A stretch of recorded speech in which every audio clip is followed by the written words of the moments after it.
In this video, I'm going to continue on with the first part that we're going to do and use a contour toolpath to cut this slot all the way through the part.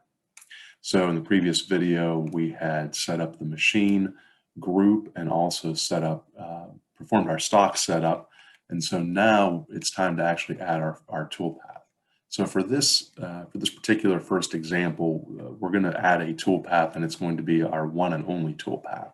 So in our tabs up here, we actually have a toolpath tab. So right under where it says mill here, and it says mill here because that's what we have selected as our machine group over here.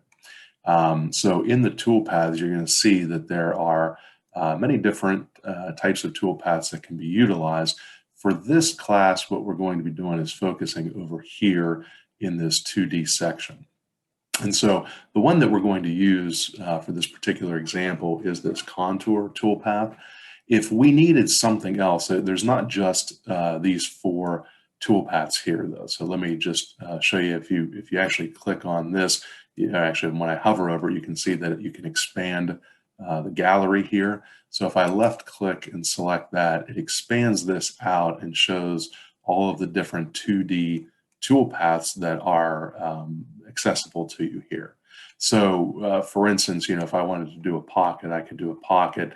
And the reason that I point this out is because oftentimes in class, if I tell students that we're going to do a pocket and they sort of get ahead of me, when we first start using Mastercam, they'll often jump over here to this 3D toolpath instead. And the 3D toolpath can be significantly different in setup than these 2D. So the other thing to keep in mind here is that we stick to the 2D toolpaths in this class for the most part. The 2D toolpaths are they're prismatic in nature mainly. So in other words, everything is at 90-degree angles to the part. So there's very little in the way of three-dimensional type machining, and then there's absolutely no multi-axis, either fourth or fifth axis machining in this particular class. So let me move on to actually selecting this contour. And when I left click and select my toolpath, what happens here is I actually end up getting my wireframe chaining dialog box that opens up. So the purpose of the chaining is to actually select where in the geometry, what the parts of the geometry that I'm going to use to drive the tool. So in other words, so that the tool can actually follow a particular path in forming the toolpath. In this case, you can see that I have a mode here. My mode is wireframe. It comes up as 3D, and that's actually okay to use. We can also use the C-plane, but the default 3D is fine to use. The other thing that typically comes up is this, the default chaining method, which is this one. For this particular example, I'm actually going to start off though with this single chaining method.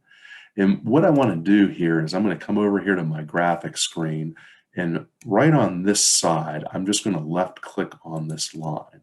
And you can see that what happens there is I end up with these arrows that point from left to right on the screen. Those arrows are the direction that the tool will actually be moving in, at least in terms of the simulation in Mastercam. So we'll talk more about tool movement as it relates to the actual vertical milling center. But for right now, let's just assume that the tool is actually moving in the simulation in Mastercam. I'm going to finish this chain off for this particular toolpath simply by coming down here and selecting this other side. And we could just actually do this particular toolpath with just one line chain. And I'll actually show you later on how we could actually do it with just one single line chain right in the middle of the part. But just to kind of show you what's going on here a little bit better when we get to the actual simulation, I'm going to actually come down here and select this other line. So when I do that, notice what happens. But because I've selected over here, I get these arrows pointing from right to left now. So the first one, the chain pointed from left to right. Now they're pointing from right to left. What that means is the tool is going to come through here in the simulation, clear this out, and then it's going to come back through and clear out some more. So if for some reason you clicked over here and these arrows are pointing in the reverse, you can actually shift those arrows around. And I just need to find where that is, because that has changed a little bit in some of the. So I just need to come over here and find the reverse. So if these arrows were pointing in the opposite direction, you can actually come over here and hit the reverse button and it will reverse those directions. The other thing you're going to notice here is that once I added this second chain in, the first chain seems to have disappeared, but it actually did not. It's still there. And you can tell that by seeing this little indication up here that says to select contour chain 3, select an entity. Well, we've selected 2 already. So we've selected this one and this one.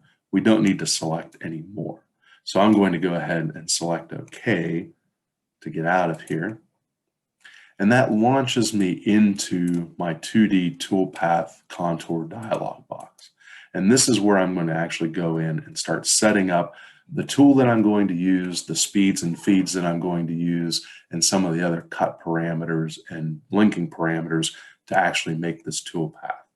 So I'm going to go ahead and do that in the next video. I'm going to cut it off here for this particular video and just resume later on.